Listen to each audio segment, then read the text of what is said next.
So I was trying to get this to see how I might use this synthesizer. And this matrix system it goes back a long ways. Like synths, they used to have like knobs for every function, but then more compact things like Waldorf racks and maybe like DSI Evolver, maybe, and more recently the UnoSynth Pro.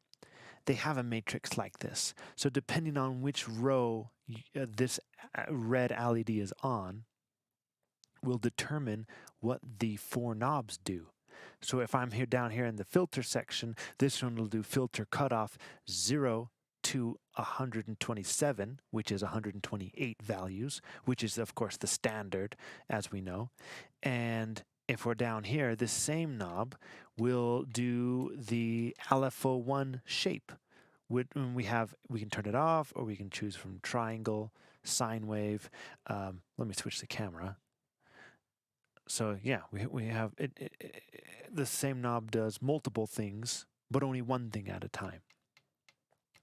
So it's pretty easy to edit everything if you put your Synth-8 next to this screen, because that'll show you what's going on.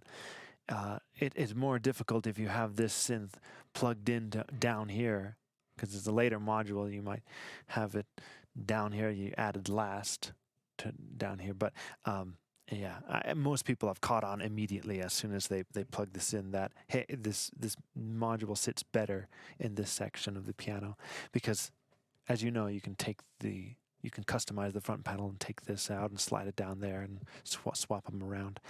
So I was looking over this update about the MIDI controller list, and initially I thought that this would mean that every single parameter on this matrix was assigned a MIDI CC value, but that's not the case. It's the physical controls here that got a MIDI CC value or number. So in the middle of our range from 0 to 127, right about the middle is like 64. I don't know if that's exactly right, but if you send a MIDI CC value of 70 for anything 63 or lower, that'll turn the synth off. And then sending it to something higher than 64 or higher, it'll turn the synth module on. And then we have the volume. So this you can actually control via MIDI, and which is like, if you were using the Synth-8, why wouldn't you just reach down here and turn the knob yourself? Why rely on a controller when you've already got this dedicated controller for controlling the volume? So I was thinking the only reason would be if I was away from the piano but still playing sounds from the piano. For instance, like if you had a keytar and you were standing on the other side of the stage, and you had the Synth-8 set to an alternative MIDI channel, which you can do. So this keyboard is on like MIDI channel 16, but the Synth-8 is on channel 8.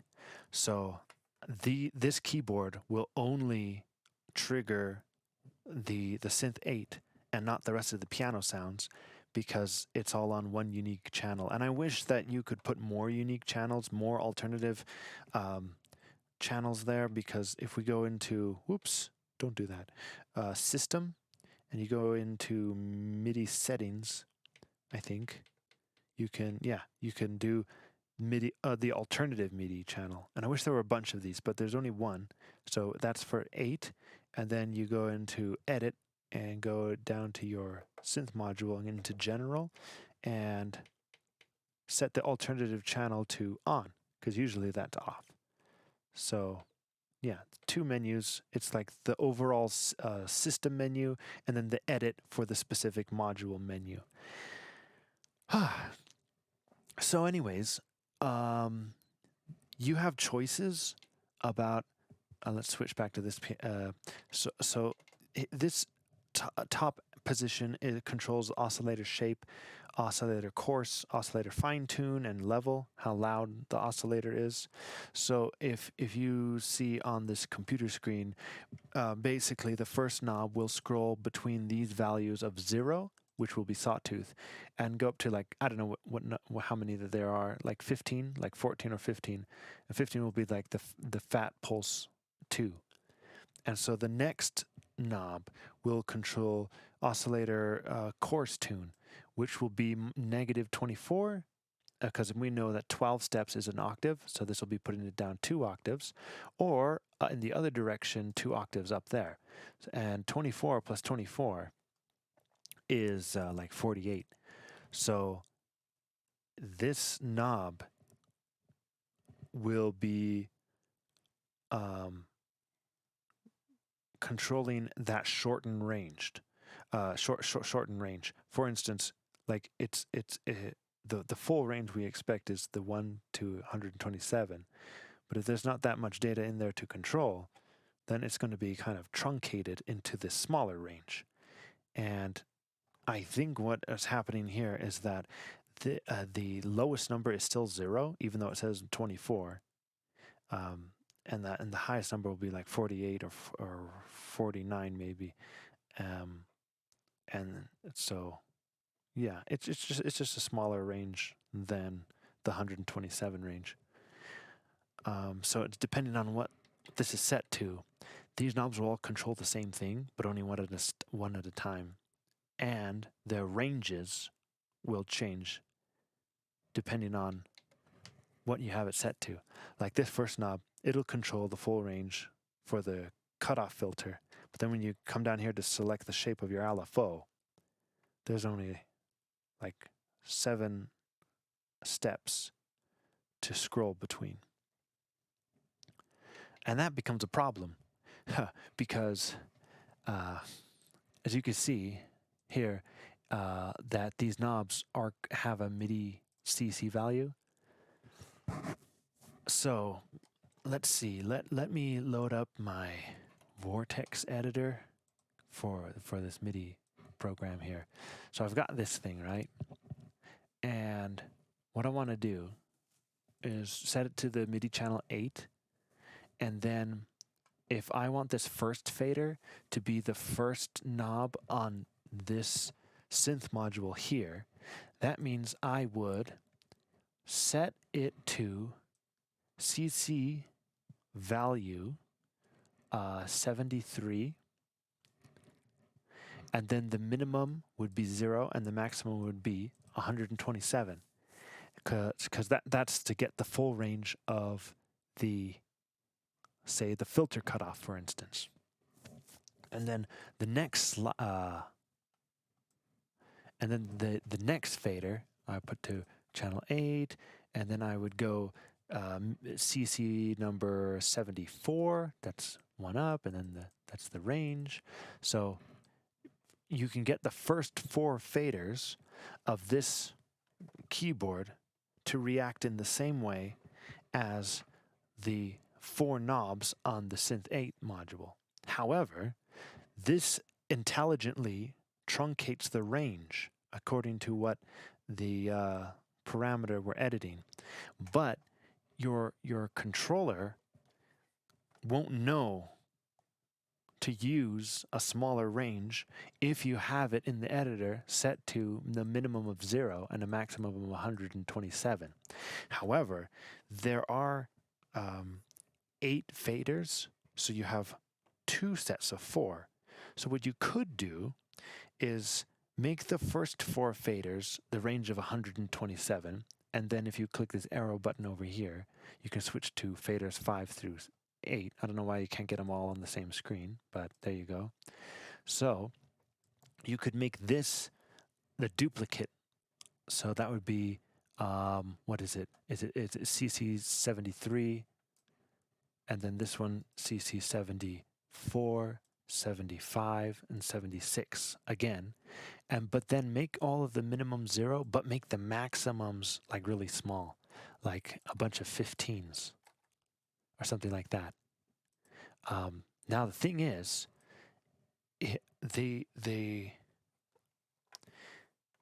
these buttons here also have a MIDI channel.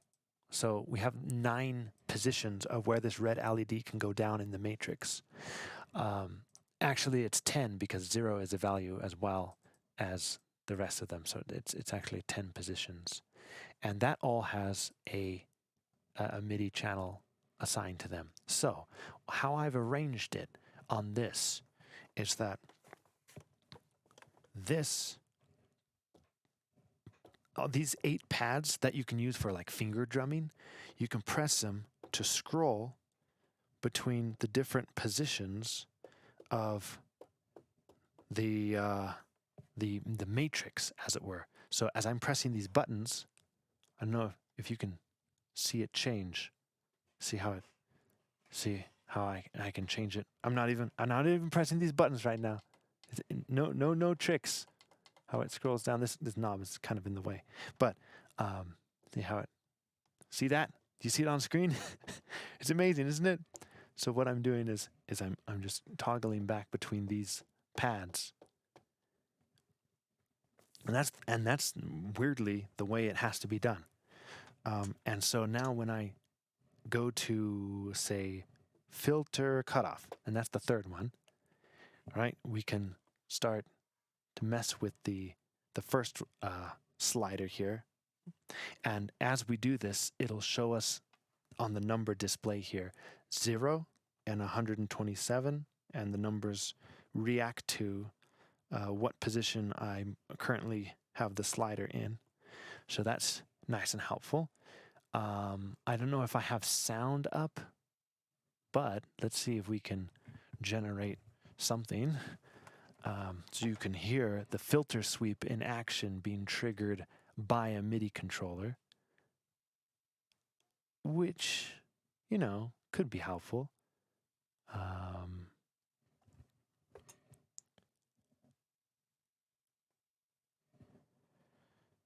Oh, we have to put the volume up.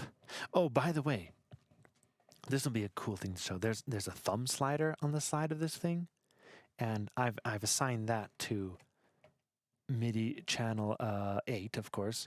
And you see here, CC71 controls the synth volume. So you can see, well, look at that. Do you see that? The ring, the ring of LEDs moves. When I slide this volume slider with the thumb on the side of this thing, so that can be volume. So there's, I think, a C chord, simple as you can get, and then here there's a filter sweep, and then we can add a bit of resonance, and you can see me, doing this.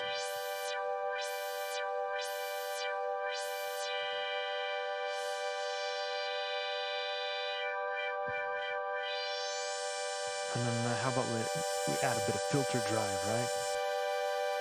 Or we change the filter type. Now, as I said before, the first 4 sliders have the full range. But when it comes to filter type, I have it so that, see how it slides quickly? Because it has to reach the maximum amount of 127 by the time you physically can't push the fader up anymore. So if the maximum, or if the range is truncated, so it's smaller, you have a lot more control over something. So if I have this, I don't know if you can see it on the display there. 1, 2, 3, 4, 5, 6, 7.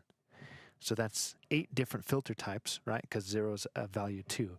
And I have a lot. It's not going to 127 like this other knob would do. It goes really fast, all those numbers. But it gives me finer control. I'm up to the top now. And then it only reaches to the 7th value. So I'm changing my filter type because this row here is currently set to control the filter cutoff, resonance, attack, and again, I can switch that around here. So if you have a keytar and your buddy here is playing Electric Roads, and then you have a synth solo over the top, he could be standing over there. You have this routed to separate outputs on the back of the piano from the auxiliary outputs. You've got your own channel then for your own audio, and it's like having two different keyboards with only one source. So I guess that could be cool, but the problem is if you go to change the filter cutoff, right now this is changing the oscillator shape. So you have to first select this third button, and then you're controlling the filter cutoff. So basically, if you wanted to have a slider or a knob for every single one of these parameters, what you'd need to do is find a MIDI controller that could send out two MIDI CCs with one controller. And I don't know if that actually exists or not. You might have to get a MIDI event processor, because that can generate extra messages with only one action. So what I would like, the way how this Synth-8 is set up now, what would have to be the way is if I wanted this F1 slider to always be filter cutoff, it would have to first send a message that would be the equivalent of pressing this pad, and then it would assume the position on the Synth-8 module, and then it would start to control the filter cutoff. So if I had something like the Behringer BCR, the one with a bunch of knobs, then as soon as you touch the knob, start twisting it, it would send out the switch first, and then it would send out the value, right? Because then you could have each individual knob tailored to the range it needs to be for like selecting the shape of LFO or the shape of oscillator waves, so that it's doesn't have the whatever range isn't needed for the full 127. Yeah. Otherwise, yeah, I don't. I can't find a use for this new controller list. Otherwise, I'm trying to think, how else would I use it? Because it's not like you can leave this knob to be filter cutoff and then use the sliders to control like tuning of the oscillators. Because as soon as you have it on the filter cutoff here, it has to be filter cutoff for here as well. Because it has to all be on the same line of parameters to edit. So with sending out two CC values, that would fix it, right? Because on this, right, first it would send out a message that I want to control filter, so it would send out MIDI CC 27 number 2, and then it would start sending out MIDI CC 73 with a range of 0 to 127. But I don't know of any controller that can do that. Maybe the Roland A Pro series can do that, because you can put in anything you want in the message field for editing of how what you want the slot knobs and sliders to be. Really, what would be more ideal is that if there was a controller, and there are controllers like this, of course, where these 8 buttons are actually beneath or above the 8 sliders. So you could just press the button right there and then control the slider that you have tied to controller, like the filter cutoff. Because otherwise you have to come down here, and then you've got filter cutoff. And then if you're editing the ARP or the portamento time, and you're going along, and you're like, oh, let's close the filter a bit, and then you have to go over here and press that, and then you're there. So, yeah, it's interesting. It's kind of cool, but it's not what I thought it was. And really, if you this doesn't offer any additional function that you wouldn't have already here. So I don't know why you wouldn't just edit it here. Because really, if you had another second person, they had a guitar and they were standing over there, then you just get one that had built-in sounds anyway. This is the Alesis Vortex 2, so it's just a controller. It doesn't have any built-in sounds. So yeah, it's kind of dumb that way. Otherwise, yeah, I don't know what exactly the layout should be for this piano, because if I could take out the sound collection module, because I like being the author of my sound for synthesizers and editing things and not switching around in presets. It makes it feel more like a Moog. How everything is, like the way you left the position of the knobs is really what your current sound is, and if you want to change it, you've got to put in the effort to do so. So it makes me feel like I have more authorship over the sound, rather than if I click around on the sound collection and just pick a pre-selected sound for synth voices on the sound collection module. So, but the sound collection module, the strength is that it's bitimbral. It has you can have two sounds on it at once, and I wish all the others had that too. Like you can have two pianos going on. Really, what you'd have to do is have the acoustic piano on and then select another piano from the sound collection so that you can get big octave pianos. Those sound great. Anyways, just rambling now, I guess. I'll see you in another video soon. There's also this synth routing, right? You can just tie that to MIDI controllers. That might actually be the most helpful thing. All of this stuff, because I don't know why you'd ever want to change this on a live performance, but maybe the routing isn't saved with the preset you're on for the piano, and being able to switch it in and out of effects might be useful. So that might be cool. I don't know. Otherwise, yeah, this could be a nice little synth to put on auxiliary mono too, because I don't think there's like a spread voice in this thing. Is there? Like some sort of stereo thing like that the sequential synths have nowadays? I don't think so. Amp level? Oh. It's too bad too, because it actually does have a good sound. But yeah, this amp envelope has attack, decay, release, and sustain, which is good. I don't like my synth to react to velocity very much, so that can come down. That can come down.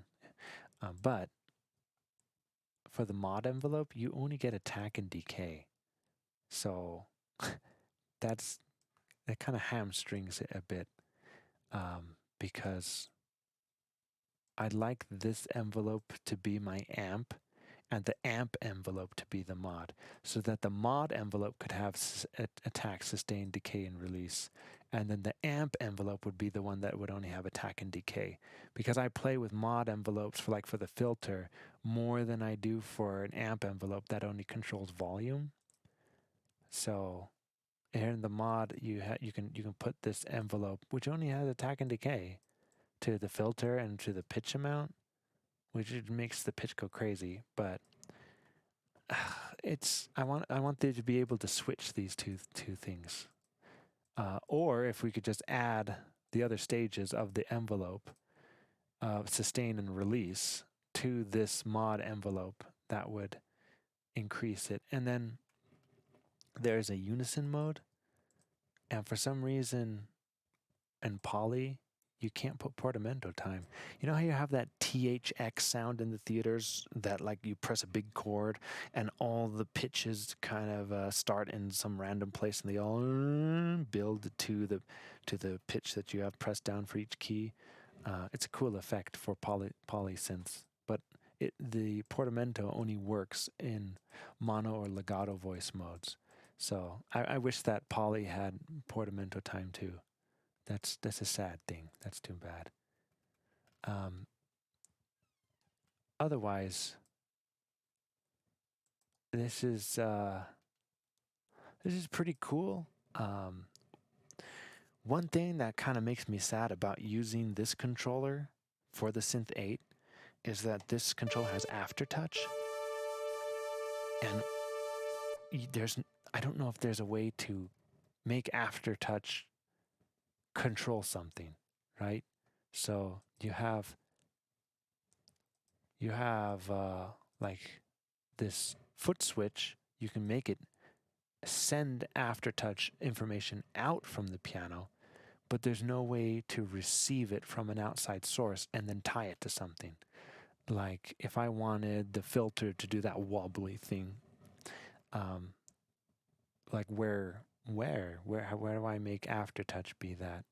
But then this is a piano that doesn't have aftertouch in the first place. So, oh well, it's not really an aftertouch kind of keyboard. So because it doesn't have it. So I don't know if we can expect the engines to respond to aftertouch. It'd have to rely on the outside source, which this is. But yeah, it would be much better if we had in the system like alternative MIDI channel. There's only one of these.